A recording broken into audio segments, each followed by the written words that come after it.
संप्रदाय में वही होता है कि पहले आप कंठस्थ क्यों करते हैं? क्योंकि आप चलते-फिरते भी आप उसका आलोचन कर सकते हैं। नींद में भी वो आपके मन मन में अंदर वो चिंतन चलता रहता है।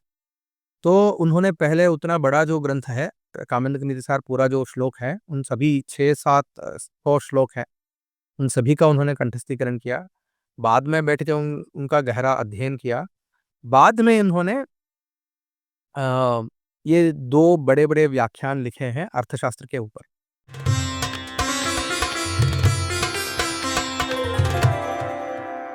नमस्ते सभी को। आज हमारा सौभाग्य है कि हमारे साथ आचार्य श्रीनिवास जी जुड़े हैं।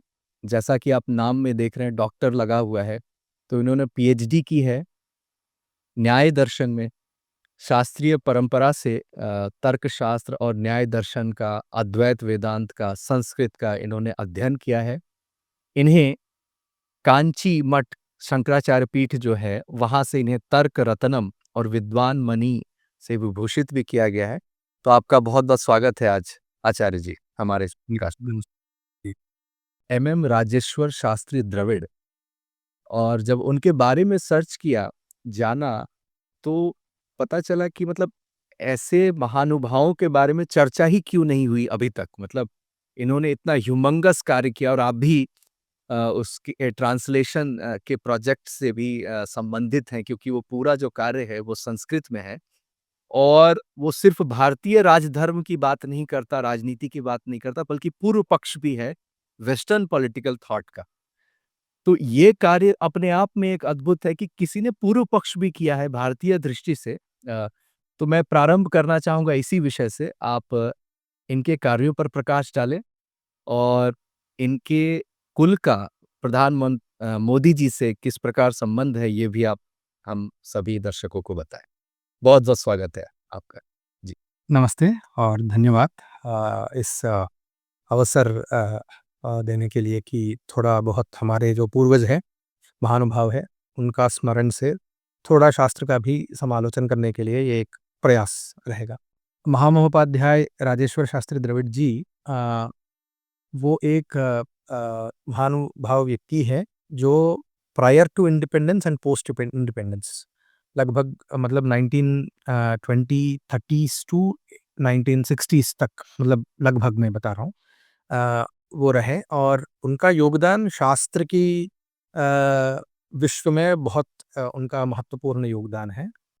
एक तो चीज़ महामहोपाध्याय मतलब उनका राजेश्वर शास्त्री द्रविड़ जी से मेरा एक अनोखा संबंध है, क्योंकि मेरा जो मैंने मणि शास्त्री जी के अंतेवासी होके मेरा वेदांत का शास्त्र का अध्ययन हुआ है चेन्नई में।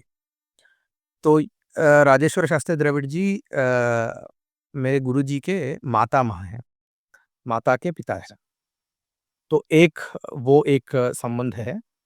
और पहले से भी हम हमारे इसमें मतलब मैंने न्याय शास्त्र का अध्ययन किया है, तो न्याय शास्त्र में इनका नाम बहुत हम लोग सुनते हैं, क्योंकि इन्होंने बहुत एक महत्वपूर्ण व्याख्या है जिसका नाम है रामरुद्री, जो प्रकरण ग्रंथ है न्याय शास्त्र का। अभी जो पठन पाठन क्रम में है, उनमें प्रकरण ग्रंथों में एक गहन जो मतलब जो ग्रंथ है उसका नाम है दिनकरी, जो कि मुक्तावली न्याय सिद्धांत मुक्तावली नामक ग्रंथ का व्याख्यान है। ये दिनकरी बहुत कठिन ग्रंथ माना जाता है प्रकरण ग्रंथों में, वादक ग्रंथों में नहीं। क्योंकि ये बहुत मतलब मौलिक अवधारण के लिए मतलब शास्त्र की मौलिक अवधारणाएँ जो है वो प्रकरण ग्रंथों में होते हैं, जैसे कि तर्क संग्रह। तो इन ग्रंथों में ये बहुत उत्कृष्ट ग्रंथ है दिनकरी। तो इसका एक व्याख्या है रामरुद्री, जो पूर्ण नहीं रहा। 4 परिच्छेदों में 3 परिच्छेद का ही व्याख्यान मिल रहा था 1940s तक। तो राजेश्वर शास्त्री द्रविड़ जी ने वो जो बाकी जो आधा जो भाग रहा, उसका उन्होंने व्याख्यान करके उसको पूर्णता दी है। और अ, उन्होंने वो जो गंभीरता है रामरुद्री का, उसको मेंटेन किया है उन्होंने कि ठीक है। उसी शैली में आपको नहीं लगता है कि दूसरे व्यक्ति ने इसका पूर्ण किया है।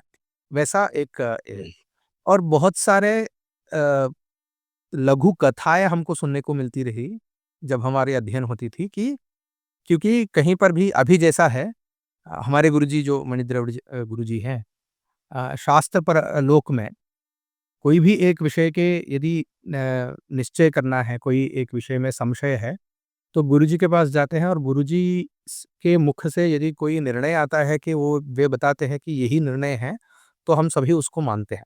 ना कि मैं उनके शिष्य रहा हूँ, वैसा नहीं। सभी लोग शास्त्र लोक में उनकी जो स्थिति है मतलब वो है। वैसा उन दिनों में राजेश्वर शास्त्री द्रविड़ जी का था और वो भी वे काशी में थे। तो ये एक तमिलनाडु के थे एक्चुअली, मगर उन्होंने जैसे अभी काशी समागम जो कहते हैं, जो मतलब काशी में बहुत सारे तमिल देश से जो लोग वहाँ पे बहुत 100 मतलब हंड्रेड्स ऑफ इयर्स से वहाँ पे रहे। उनमें से उन तरह की एक कुटुंब से मतलब आए हैं राजेश्वर शास्त्री द्रविड़ जी। तो इसीलिए द्रविड़ नाम है वहाँ पे, क्या कि वो बताए कि वो द्रविड़ देश से आए हैं और वहाँ पे उन्होंने एक अद्वितीय पाठशाला जिसका नाम है सांग वेद वेदांत पाठशाला। तो जो अभी भी वो है वो ये जो गणेश घाट कहते हैं, ब्रह्मा घाट के बाद, वहाँ पे अभी भी वो है विराजमान है और वहाँ पे उन्होंने बहुत शिष्य परंपरा उन्होंने वहाँ पे तैयार किया है और उनके ही पुत्र है सुपुत्र है गणेश्वर शास्त्री द्रविड़ जी, जहाँ पर हम आते हैं मोदी जी के साथ जो सलमेल रहा। क्योंकि अभी जो राम जन्मभूमि की जो मुहूर्त का निर्णय किया है, वो है पंडित श्री गणेश्वर शास्त्री द्रविड़ जी, जो राजेश्वर शास्त्री जी के द्वितीय पुत्र हैं, दूसरे पुत्र हैं। अ, और अभी हम यदि देखेंगे तो लास्ट इलेक्शंस में लोकसभा इलेक्शंस की नॉमिनेशन जब डालने के लिए गए थे मोदी जी, तो गणेश्वर शास्त्री जी के साथ वो गए हैं। तो ये एक संबंध है हम जो निकाल सकते हैं मोदी जी के साथ और राम जन्मभूमि के साथ भी। और उसके ऊपर जब विवाद भी आया था कि उसके मुहूर्त वो सही है या नहीं है, उन्होंने उसका बहुत एक बड़ा-सा उत्तर भी दिया है। तो वो एक बहुत ही अद्वितीय पंडित रहे।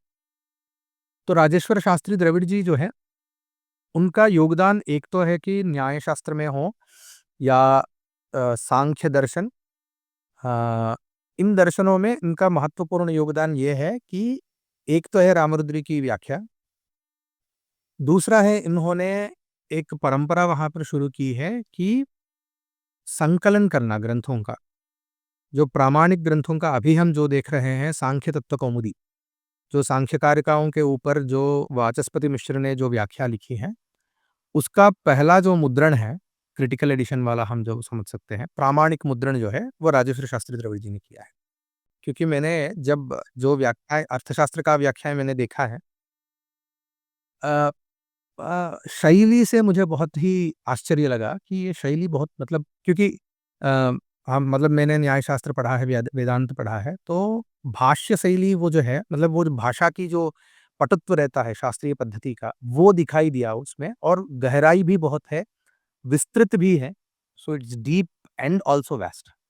विस्तृत भी है, गहरा भी है और वो जो उनकी जो शब्दावली मतलब जो शब्द रचना की जो पद्धति है, वो बहुत ही महत्वपूर्ण था और उन्होंने वहाँ पे बहुत सारे सांप्रतिक जो विषय रहते हैं, जो कंटेम्परेरी विषयज़ हैं, उन जिन दिनों का, उनका भी उन्होंने वहाँ पे समन्वय करने की प्रयास किया है। पहले मैंने उनका नाम नहीं देखा था। जब मैं पढ़ा, मैं बहुत ही मतलब आश्चर्य मुझे चकित हुआ और रोमांचक एक तरह मैं ये कह सकता हूँ कि मैं रोमांचित हुआ कि एक 2-3 पन्ना पढ़ के मैं बैठ नहीं पाया। क्योंकि मुझे उतना मतलब रहा कि ये कैसा मतलब कहाँ रहा ऐसा ग्रंथ क्योंकि ऐसा जो अनुभव है वो बार-बार मतलब इट्स वेरी यूनिक। वो कभी भी एक बार कभी हो सकता है कि किसी एक ग्रंथ को पढ़ के तुमको बैठ नहीं पा रहे हो, तुम उठ के वो तुम चलना चाह रहे हो। तो ऐसा एक रहा और बाद में जब मैंने उनका नाम देखा और भी मुझे आश्चर्य लगा कि क्योंकि मैं उनको जानता हूँ, जानसा-उपकृति न्यायशास्त्र का ही कुल का हूँ, तो मैं उनको जानता हूँ और मैं नहीं जानता हूँ कि उन्होंने राजनीति शास्त्र में इतना प्रयास किया है। तो जब मैंने उनका दोनों कामंद नीतिसार और अर्थशास्त्र का जब मैंने प्रस्तावना पढ़ी, तब मुझे बहुत ये लगा कि मतलब उनकी जो सेंसिबिलिटी है, क्योंकि उन्होंने नीतिशास्त्र का अध्ययन जो है, ये उन्होंने पुनःस्थापित किया है उस संप्रदाय को उन समय में। मतलब उस समय वो बता रहे थे कि कहीं भी गुरुकुलों में नीति शास्त्र का अध्ययन नहीं हो रहा है, जो बहुत ही मतलब दुखदाई बात है, क्योंकि उसका कारण हम जानते हैं कॉलोनाइज़ेशन एंड इस्लामिक इन्वेजन दोनों कारण दोनों वो है। और राजनीति का कहीं पर भी उपयोग नहीं हो रहा है, तो राजनीति शास्त्रज्ञ का कोई भी महत्व समाज में नहीं है। तो नहीं रहा, तो इसीलिए वो क्षीणगत हो गई हैं, मतलब वो लुप्त हो गई हैं, लुप्तप्राय हो गई हैं। तो वो उन्होंने समझ में आया उनको और वो वे भी कहें कि अभी स्वराज्य आने वाला है, मतलब स्वातंत्र्य जो है, इंडिपेंडेंस जो है वो भारत देश को आने वाला है, आज नहीं तो कल तो आएगा ही। और हमको अपना एक मतलब एक होना चाहिए राजनीति व्यवस्था और राजनीति का चिंतन होना चाहिए, ये नहीं हो रहा है। तो इसीलिए उन्होंने उन दिनों में एक स्टडी ग्रुप उन्होंने गठित किया है काशी में। 6 या 7 विद्वानों को लेके उन्होंने एक स्टडी ग्रुप गठित किया है और उस ग्रुप ने पूरा एक 3 या 4 साल वर्ष जो है उन्होंने नीतिसार पढ़ना शुरू किया उन्होंने, कामंद का नीतिसार पढ़ना शुरू किया और वे सभी भी तब वृद्ध पंडित थे। फिर भी उन्होंने ये कष्ट उठाया कि वो पूरा कामंद का नीतिसार का कंठस्थीकरण किया है उन्होंने। क्योंकि उनको उसके ऊपर चिंतन करना है, तो चिंतन करने के लिए ग्रंथ के आधार पे नहीं कर सकते हैं, तो ये संप्रदाय है। और दूसरी बात है, ये जो कुछ भी व्याख्या अभी हमको मिल रहे हैं, वो बैठ के उन्होंने लिखा नहीं। अ, जब उन्होंने जैसे मैंने वो कहा कि स्टडी ग्रुप उन्होंने गठित किया, तो उसके बाद वो स्टडी ग्रुप गठित करके वो पंडित का जो समूह है, उन्होंने जो कुछ भी विचार किए हैं, उसकी जो अ फल है, उसको उन्होंने प्रचार करने के लिए 4 या 5 साल भारत उन्होंने प्रचार किया है, उन दिनों। ये विषय मुझे एक तो है उनके ही प्रस्तावना में मिलती है। इसी विषय को कहीं एक बुजुर्ग रहे यहाँ हैदराबाद में, एक बहुत ही 90 इयर्स ओल्ड साइंटिस्ट रहे। जब उन्होंने भी मेरा एक वीडियो देखा राजेश्वर शास्त्री द्रविड़ जी का, तो उन्होंने मुझे फ़ोन करके बताया कि मैंने इनका प्रसंग जो है राजनीति के ऊपर मैंने बॉम्बे में 1950s में मैंने तो वे जहाँ-जहाँ वो जा सकते थे, वो गए और इसके ऊपर उन्होंने प्रचार करने के लिए भी बहुत कुछ प्रयास किया है। मगर दुखद की विषय है ये है कि अभी हम ये सब कुछ मतलब कहीं पर भी हमको मिलता भी नहीं है और कोई जानता भी नहीं है कि ऐसा एक प्रयास हुआ है कि there was an independent effort. उन्होंने कहीं पर भी राजकीय मतलब किसी का एफिलिएशन या अटेस्टेशन या कुछ भी नहीं लिया, स्वतंत्र रूप से वो खड़े रहे और उनको जो लगा वो करने के लिए, वो उन्होंने किया है और वो प्रस्तावना में भी वो लिखते हैं कि इसकी पुनर्निर्माण करने के, पुनर्स्थापित करने के लिए बहुत ही आवश्यकता है इस संप्रदाय का। तो ये मुझे बहुत स्फूर्तिदायक रहा मतलब ये मुझे पढ़ के लगा कि हम तो इनको जानते हैं कि न्यायशास्त्र के विद्वान, मगर इन्होंने कार्य किया राजनीति में क्योंकि वो दिनों में आवश्यकता थी और अभी हम उसी स्थिति में हैं कि अ अभी भी वो आवश्यकता क्योंकि हम बात करते हैं कि इंडिजिनियस सिस्टम है और सभी बात करते हैं अर्थशास्त्र के ऊपर, मगर सभी जगह हमको सिर्फ मिलता है अर्थशास्त्र का मूल ग्रंथ का सिर्फ अनुवाद मिलता है, मगर उसके पीछे कमेंट्री नहीं मिलती। Commentary right. क्योंकि व्याख्यान तो विशेष प्रतिपत्ति, ये शास्त्र का ये नियम है। बिल्कुल। एक-एक विषय का जो तात्पर्य आपको समझना है, तो व्याख्यान की आवश्यकता बहुत ही महत्वपूर्ण है। नहीं तो हमको सूत्र रूप में जो महर्षियों ने कहा है, उनकी गहराइयाँ हमको समझ में नहीं आती क्योंकि हमारा बुद्धि जो है सीमित है। विद्यालय में हम लोग बचपन में ये हमें सुभाषित में पढ़ाया जाता था, विद्या ददाति विनयम, विनया ददाति पात्रत्वम्। अब पूरे स्कूल लाइफ में, विद्यालय में हमें विनय जो शब्द है, वो ह्यूमिलिटी शांत स्वभाव का होना, डाउन टू अर्थ होना, ये बताया गया। और जब हम मूल अर्थशास्त्र में देखते हैं, तो वहाँ पर बताया जा रहा है जो सव्यसाची या डेक्स्ट्रस होना, वो एक एसेंस में आता है विनय, विनय मतलब ह्यूमिलिटी काइंड ऑफ थिंग नहीं है। तो इतना बड़ा अंतर हो गया यानी कि एक मतलब कॉइन का एक ही मतलब क्या बोलते हैं कि पक्ष है कि हाँ, आपको अ, होना चाहिए। इसका मतलब ये नहीं कि आप बिल्कुल, पूरा का पूरा शस्त्र संन्यास करके बैठे रहें, उसका अर्थ ये नहीं रहा। तो वो एक विषय है कि उनका वो मुझे देख के लगा कि हाँ, अभी हमारा भी यदि दायित्व बनता है कि हम भी कुछ करें। क्योंकि बहुत सारे लोग ये पढ़ नहीं पाते हैं क्योंकि वो बहुत ही गहरा क्योंकि मुझे ही बहुत अभी मैं एक शायद 2 साल से मैं पढ़ रहा हूँ, तो अभी मुझे थोड़ा बहुत फ़ैमिलियर होने के लिए थोड़ा प्रयास मतलब हो सकता है, ये मैं कह सकता हूँ। मैं अभी भी नहीं कह सकता हूँ कि मैं सब कुछ जानता हूँ। क्योंकि मुझे पहले जब मैंने आरंभ किया है, उनका व्याख्यान पढ़ना, शायद मुझे 2-3 बार पढ़ने के लिए मतलब 2-3 बार पढ़ना पड़ा, क्योंकि उसका तत्व मुझे थोड़ा बहुत समझ में आया और मैं उसका धारण कर सकूँ। ये बहुत ही कठिन क्योंकि विषय एक नया है, उसके ऊपर व्याख्यान है और वो भी जो व्याख्यान है, अभी जो हम इंटरडिसिप्लिनरी का विषय बात करते हैं, मतलब शास्त्रों का समन्वय जहाँ पे होता है, जहाँ पे आपको आयुर्वेद लेकर आ रहे हैं, योग शास्त्र लेकर आ रहे हैं, वेदांत लेकर आ रहे हैं, सौंदर्य मतलब साहित्य शास्त्र लेकर आ रहे हैं। मतलब आप जब व्याख्या देखते हैं, उसमें साहित्य शास्त्र से आयुर्वेद से, योग शास्त्र से और इंटरनेशनल फिलोसॉफिकल कांग्रेस की कीनोट एड्रेस से लेके फ्रेंच सोशियोलॉजी का जो एक बुक रहा, वहाँ से लेके उन सभी का तात्पर्य उन्होंने एक जगह क्रोडित क्रोडित करके उन्होंने उसके ऊपर व्याख्यान करने लगते हैं। और इन सभी चीज़ों को वो एकत्रित करके समन्वय करके हमको दिखाते हैं कि ये सभी एक ही है। मतलब इन सभी में संबंध है। तो ये एक चीज़ है और दूसरी बात है कि मैंने कहा कि इन्होंने ये कुछ भी लिखा नहीं है। जब ये प्रचार के लिए गए हैं, उनके एक मुख्य शिष्य थे विश्वनाथ शास्त्री दातार जी। तो वो उनके साथ जाते थे, तो उन्होंने पूरा डॉक्यूमेंट किया। उनके मतलब मन में जो कुछ भी रहा, वो जो कुछ भी ग्रहण कर सके, उन सभी विषयों को उन्होंने लिखित रूप में लिख के एक जगह रखा है और उसी का फल है अभी जो प्रकाशित पुस्तकों के रूप में देख रहे हैं, वह उसी का फल है। तो और ये भी मुझे बाद में मतलब पता चला कि अभी जो अर्थशास्त्र की जो व्याख्याएँ हैं और भी उन्होंने एक्चुअली किया है मगर वो शायद अभी कहीं त्रुटित या लुप्त हो गए हैं। मतलब अभी हमको मिल नहीं रहे उसकी उसी के कारण हम वो प्रकाशित नहीं कर पा रहे हैं। नहीं तो और भी उन्होंने उसके ऊपर भी व्याख्याएँ की हैं। तो ये एक चीज़ है। सदाशिवराव आल्टेकर, ए.एस. आल्टेकर कहते हैं। उनका एक ग्रंथ लिया है। वो है state and government of ancient India. उसका हिंदी वर्ज़न भी है। पाश्चात्य भारतीय कुछ तो भी ऐसा है।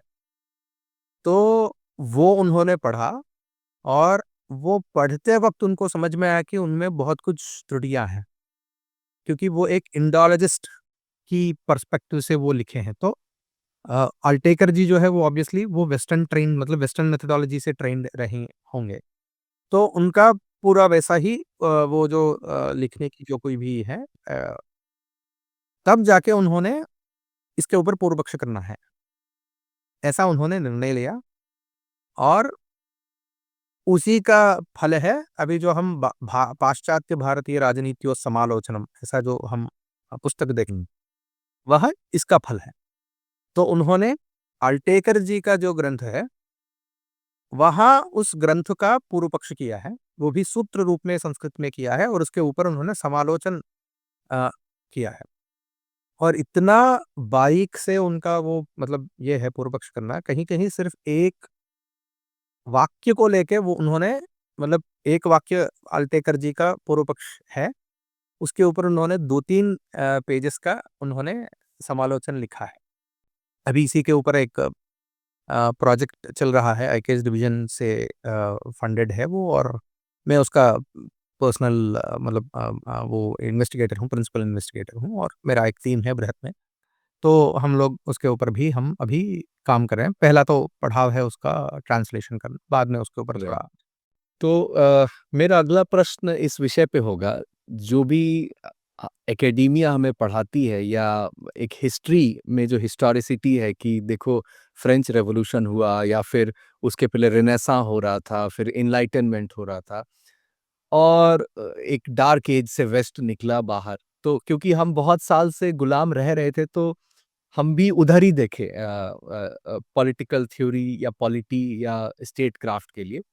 तो ये जो मोनार्क शब्द है इसको बहुत ज़्यादा डिमोनाइज़ किया गया है, चाहे रशिया का ज़ार हो, कि हर जगह नहीं राजतंत्र नहीं होना चाहिए। मतलब हेड ऑफ जो स्टेट है वो ज़्यादा से ज़्यादा प्रधानमंत्री, राष्ट्रपति जैसा होगा। और उसी मोनार्क को डिमोनाइज़ करने की वजह से हम भारत में भी राजतंत्र को लोगों ने देखा कि अच्छा वही तो है, मतलब राजतंत्र और राजधर्म जो भी है। तो मैं इस पर आपको आग्रह करता हूँ कि मूल अंतर क्या है? एक तो मोनार्क और राजधर्म में और ये ग्रंथ जो आप स्टडी कर रहे हैं, पढ़ रहे हैं, तो कुछ ऐसा इनसाइट एक राजधर्म के ऊपर, ना कि स्वधर्म के ऊपर, राजधर्म के ऊपर यदि आप देना चाहें? जी। शायद वेस्टर्न अप्रोच जो है मोनार्क के ऊपर, मुझसे अच्छा आप बता सकते हो उसको, उसका क्या है मतलब ये है। मैं हमारे तरफ से क्या है, मैं थोड़ा उसके ऊपर निरूपण करने के लिए प्रयास करता हूँ। तो जब अर्थशास्त्र में जो 4 विद्याएँ बताए गए हैं, आन्वीक्षिकी, त्रयी, वार्ता और दंड नीति। इसके ऊपर जब राजेश्वर शास्त्री जी की व्याख्यान मतलब रहती है, तो वो विचार करते हैं कि इस क्रम का कोई मतलब इस क्रम के पीछे कोई मतलब रहस्य है क्या? क्योंकि शास्त्र में वो एक रहता है, क्रम के पीछे कुछ है क्या, तात्पर्य है कि नहीं, वो निर्णय करना चाहिए। क्योंकि आप कोई भी एक कर्मकांड करते हैं, तो पहला ये करना है, बाद में ये करना है, बाद में ये करना है। ये इसका क्रम प्रधान मतलब क्रम के लिए क्रम भी एक अंग मतलब एक प्रमाण बताया गया है। तात्पर्य का एक तात्पर्य निर्णय करने के लिए एक प्रमाण होता है क्रम। मतलब किस क्रम में हम लोग काम कर रहे हैं। उसी तरह इस क्रम का भी एक महत्व है क्या? क्योंकि पहला अन्वीक्षकी है, बाद में त्रयी है, बाद में वार्ता है, चौथा है दंड नीति। इसका क्रम क्या है? तो उन्होंने विचार करके जो क्रम चाणक्य ने बताया है, उसका तत्व क्या है और दूसरा क्रम क्या हो सकता है? वो दोनों ने उन्होंने जहाँ पे हमको राजक्रम का अ, तात्पर्य हमको समझ में आएगा। पहला क्रम का पीछे उन्होंने एक व्याकरण शास्त्र से एक न्याय मतलब युक्ति लिया है, जो कहता है अभ्यर्हितम पूर्वम। मतलब अभ्यर्हितम का मतलब है जो कुछ जिसका भी उपयोग आगे होगा, वो मुख्य है, वो अभ्यर्हित होता है। तो जो मुख्य है, मतलब जिसका विनियोग बाद में होगा, वो अभ्यर्हित होता है। तो उसका पूर्व, वो पहले उसका उच्चारण या निरूपण करना चाहिए। तो ये भी हम देखेंगे तो वो भी एक लॉजिकल स्ट्रक्चर यदि हम हमारा प्रेजेंटेशन या कुछ भी हम करना चाहते हैं, तो वहाँ पर भी ये हम स्कीम हम बिना मतलब इसका ये नाम जानते ही या युक्ति जानते ही हम भी ये ऐसा सोचते हैं कि अभी क्यों स्टोरी टेलिंग में भी होता है। कुछ विषय हम बताते हैं, बाद में उसका उपयोग होता है, पहले उसका उपयोग क्या है हम बताते नहीं हैं, ऐसा। बिल्कुल। तो पहला है आन्वीक्षिकी। तो आन्वीक्षिकी क्यों है? क्योंकि वो इन चारों में बहुत ही अभ्यर्हिततम है। मतलब उसका बहुत ही मुख्य उपयोगिता है। क्या है उपयोगिता? आन्वीक्षिकी पढ़ने से आपको क्या मिलता है? तो आन्वीक्षिकी क्या चीज़ है? आन्वीक्षिकी 5 दर्शनों की समुदाय है। न्याय, वैशेषिक, सांख्य, योग और चार्वाक दर्शन। इन सभी दर्शनों की तत्व से आपको क्या मिलता है? एक तो है चार्वाक दर्शन, यहाँ पे पूर्व पक्ष के रूप में लिया है कि चार्वाक दर्शन सही नहीं है। ये जानने के लिए आपको चार्वाक दर्शन पढ़ना चाहिए, ये अभिमत है वहाँ पे।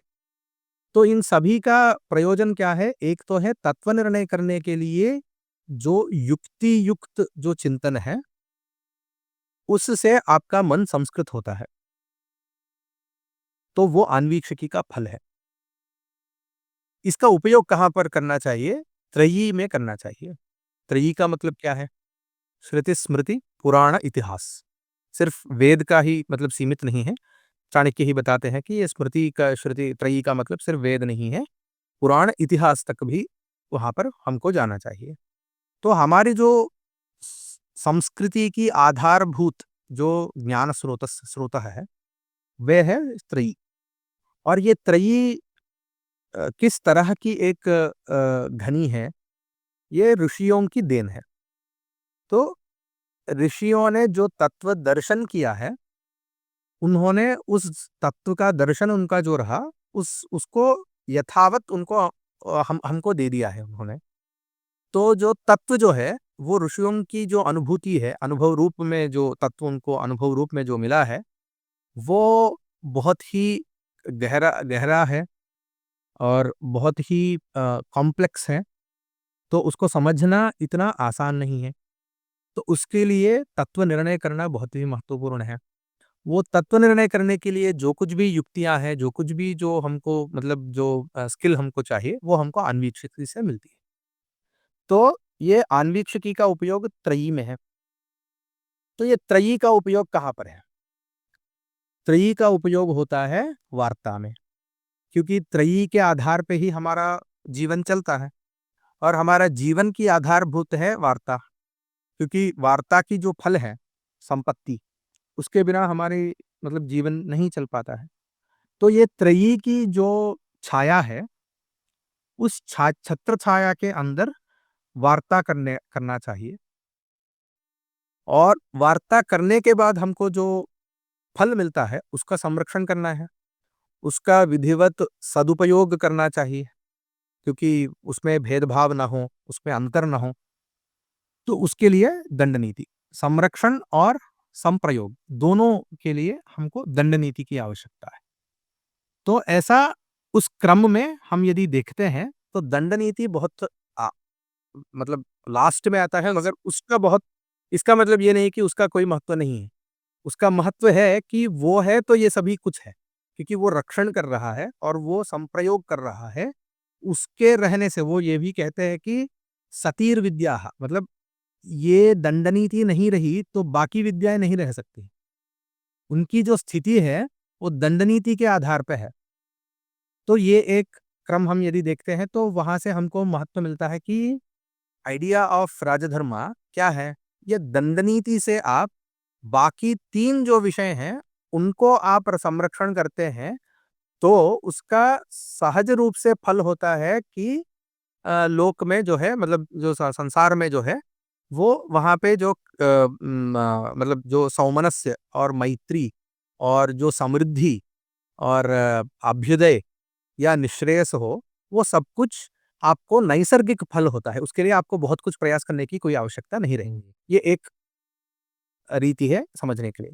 दूसरा क्रम जो है राजेश्वर शास्त्री जी बताते हैं, जहाँ पे वो बताते हैं कि आकांक्षा क्रम। आकांक्षा क्रम का मतलब है, अभी राजनीति का उपयोग कहाँ पर है? समाज में है राजनीति का उपयोग। तो हम समाज के दृष्टि से समाज की अपेक्षा क्या है?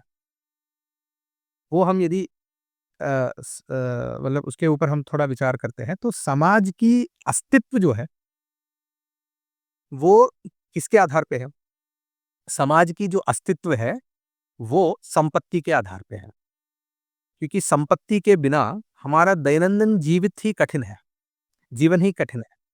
क्योंकि हमको खाना चाहिए, पहनने के लिए वस्त्र चाहिए, रहने के लिए एक मकान चाहिए और इसको सस्टेन करना है हमको। और हमको आगे हमारे संसार यदि मतलब हमारा कुटुंब यदि बढ़ता है, उन सभी को भी ये सब कुछ हमको देना चाहिए।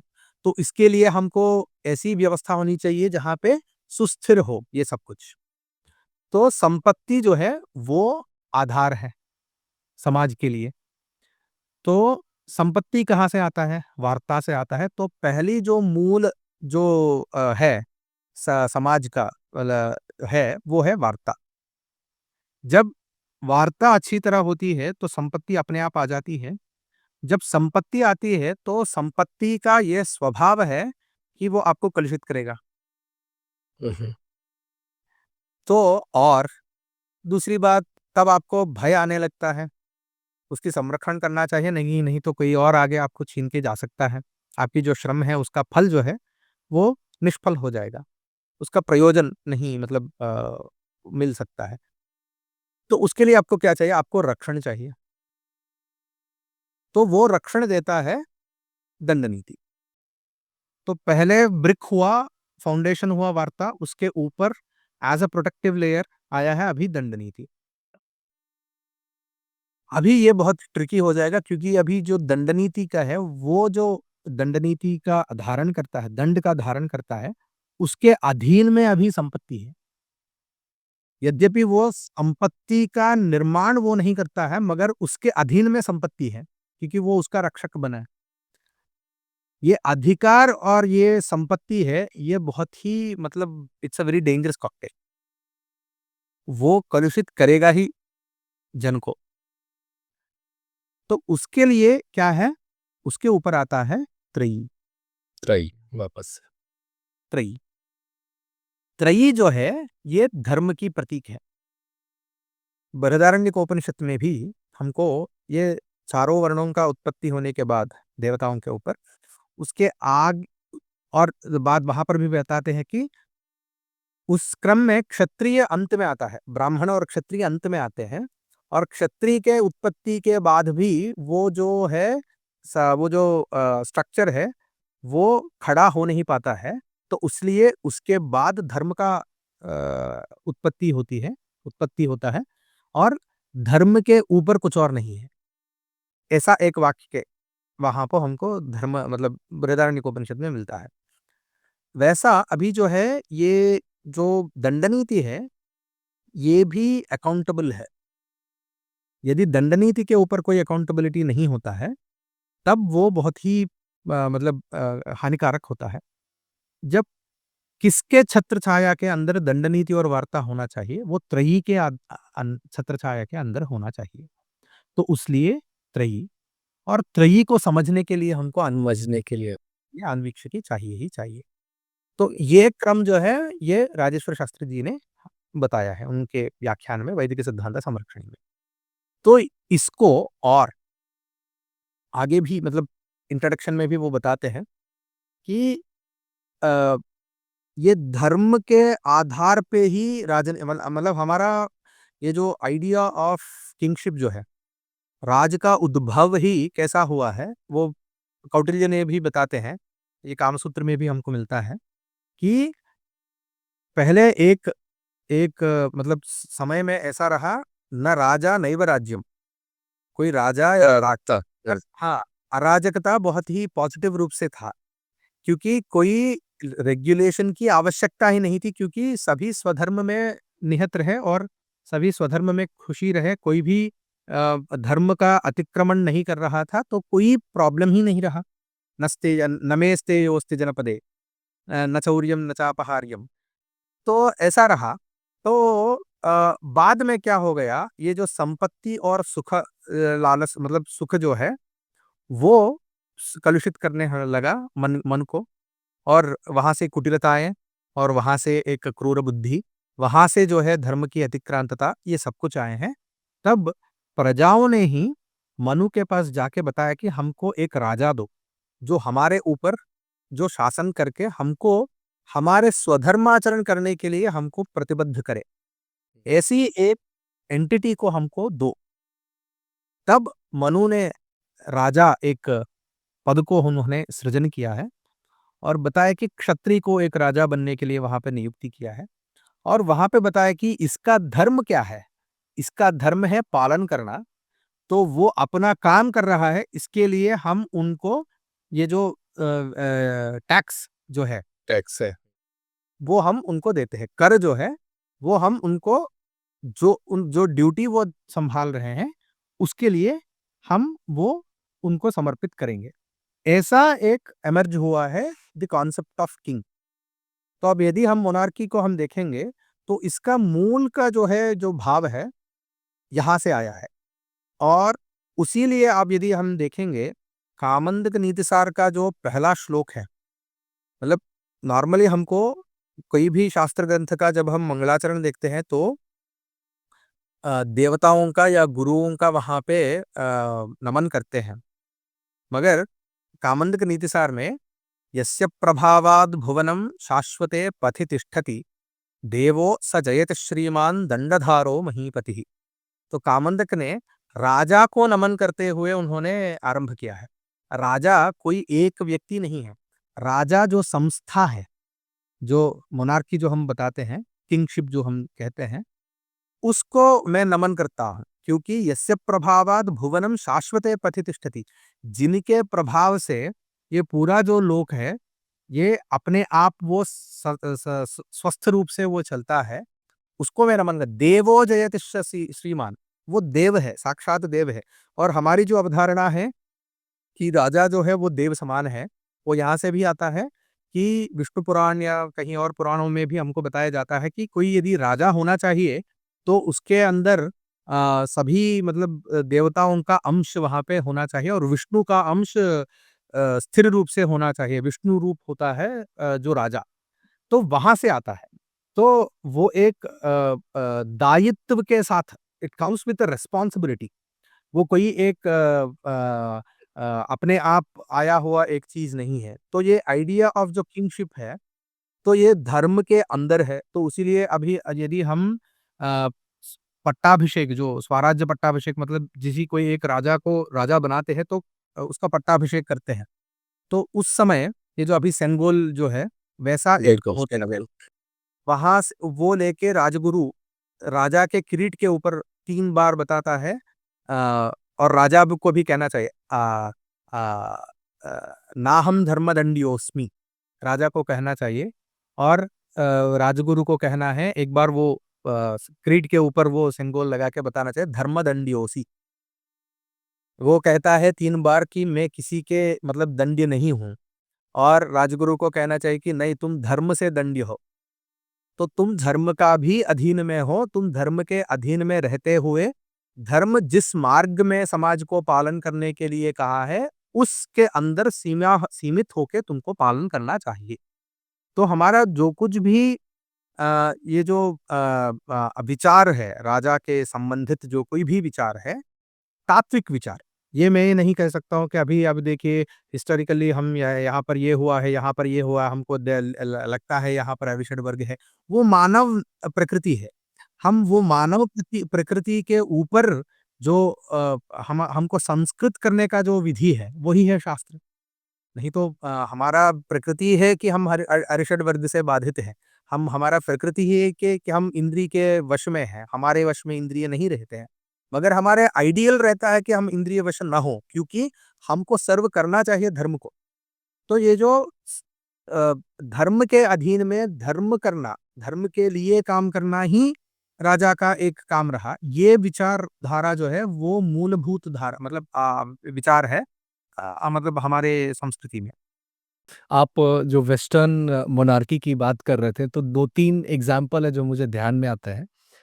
एक तो जो प्लेटो है या सोक्रेटिस है, वहाँ पर जो मतलब ग्रीक फ़िलॉसफ़ी क्योंकि वो प्री अब्राहमिक हो जाती है, तो थोड़ा मतलब मिलता-जुलता है मतलब कि फ़िलॉसफ़र किंग का जो कॉन्सेप्ट है या हम बोलते हैं राजर्षि, राजा प्लस ऋषि, कि पहले वो ऋषि बनो वर्च्यू को मतलब पहले मास्टरी करो and then you will lead, right? लेकिन ये वहाँ से प्रारंभ होते-होते जो हम इटली तक जाते हैं, जो मैकियावेली हैं, वहाँ पर वो कहते हैं कि वर्च्यू को शो करना ज़रूरी है, अंदर से होना ज़रूरी नहीं है।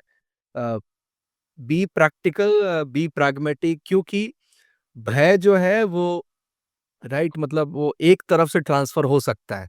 प्रेम जो है या सद्भावना वो दो तरफ़ा होती है मतलब दोनों तरफ से चाहिए होती है। तो भय का प्रभाव ज़्यादा है तो कंट्रोल ऑथोरिटी आई थिंक ये जो मोनार्की का उनका है कि हमें एक कंट्रोलिंग मैकेनिज़्म चाहिए, सेंट्रलाइज़ेशन चाहिए, राइट? ये वो भी वहाँ पर भी वो गॉड से तो एसोसिएट करते हैं अपने आप को कि वो उनके प्रतिनिधि हैं। ऐसे ही वो भी उन्हीं शब्दों का प्रयोग करते हैं, लेकिन वहाँ पर मुझे लगता है ये जो धर्म है, धर्म-दंड है, वो पूरा का पूरा वो कॉन्सेप्ट ही नहीं है। ज़्यादा से ज़्यादा कॉन्सेप्ट है जो मोरालिटी है। जो वर्च्यू और वाइसेस का है, तो यदि इस पर आप प्रकाश डालना चाहिए क्योंकि मैं बहुत दिनों से अ, जब मैं जब मोरल प्रिंसिपल्स को भी देख रहा था और फिर जब मैंने भारतीय जो वाङ्मय है उसमें एस.एन. बालगंगाधर हो या कई ऐसे थिंकर्स हो, उन्होंने बड़ा क्रिटिसाइज़ किया है कि ये जो मोरालिटी है, ये काम नहीं करती मतलब रियलिटी में, क्योंकि ये यूनिवर्सलाइज़ कर देती है।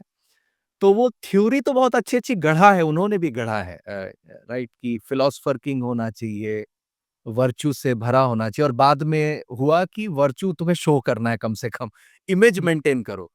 और ये क्लियरली द प्रिंस जो बुक है वो क्लियरली कह रहा है इमेज को मेंटेन करो। मैनिपुलेशन करना पड़ेगा।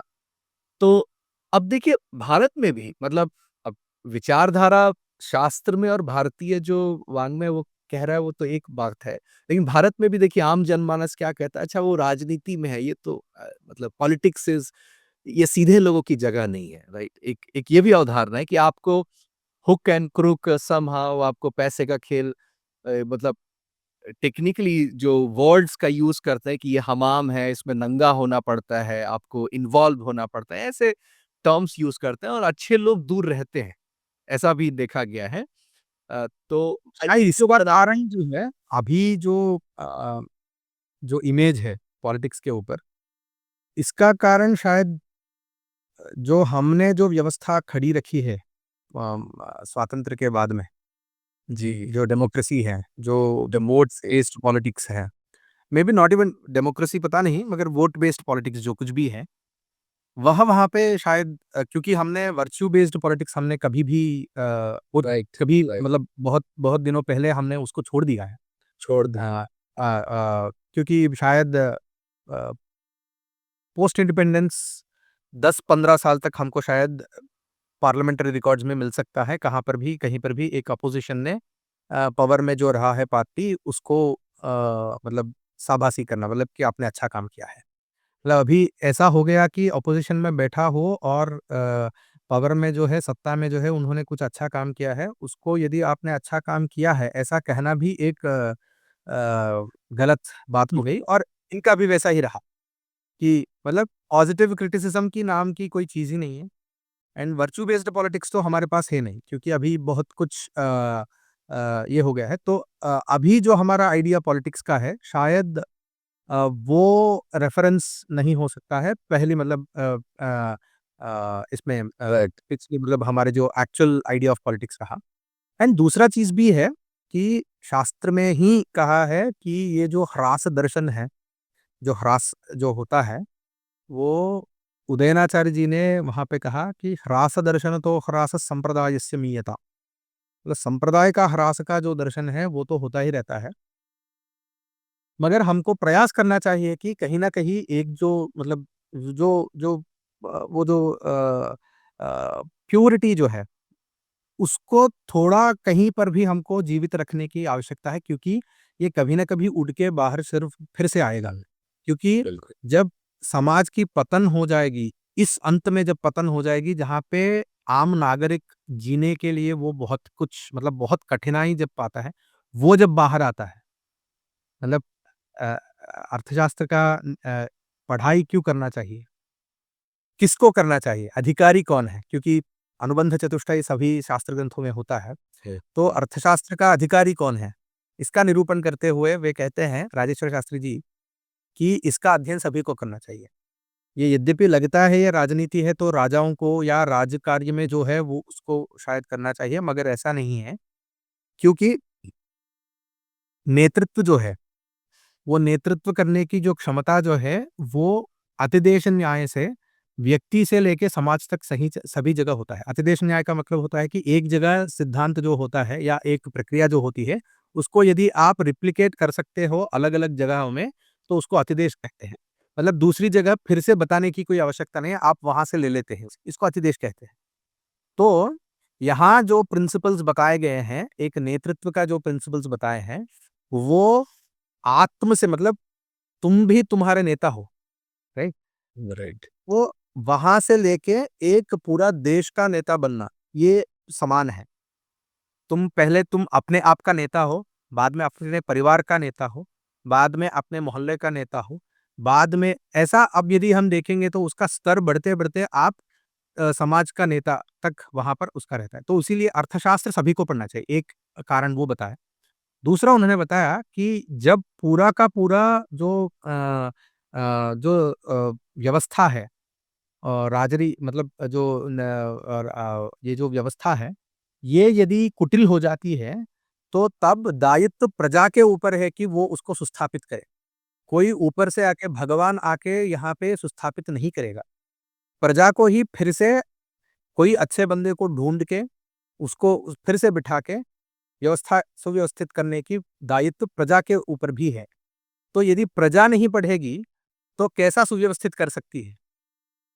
तो उसीलिए सभी को राजनीति की ज्ञान आवश्यक है। और शायद चरित्र में मतलब सांप्रदायिक चरित्र में बताता हूँ। मैं अभी ये वेस्टर्न हिस्ट्री का इसमें नहीं बताता हूँ।